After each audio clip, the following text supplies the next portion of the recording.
நமக்கு வந்து எப்படின்னா சச்சினுக்கு 16 வயசுலேயே ஒரு டபுள் செஞ்சுரி அடிச்சார். ஆனால் தோனி லேட்டாக தான் வந்து கேப்டன் ஆனார். அது மாதிரி ஏஜோ அது வந்து விஷயமே கிடையாது.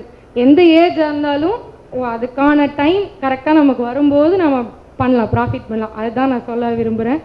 ஆக்சுவலி இவ்வளோ தூரம் நான் இந்த ஃபீல்டுக்கு வந்ததுக்கு மெயின் காரணம் என் ஹஸ்பண்ட் தான்.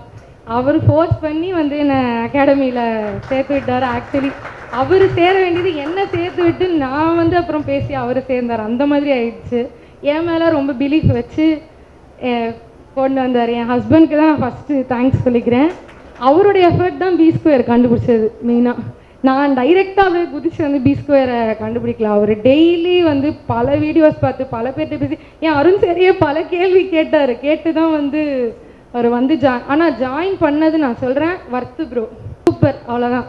நான் கண்டிப்பாக வந்து இவங்களோட டீச்சிங் நான் ரெக்கமெண்ட் பண்ணுறேன். இங்கே பணம் சம்பாதிக்க போவீங்க அதெல்லாம் இல்லை, கண்டிப்பாக ஒரு வேறு மாதிரி வந்து வேறு மாதிரி வெளியில் போவீங்க. அது வந்து எனக்கு கான்ஃபிடென்ஸ் இருக்குது.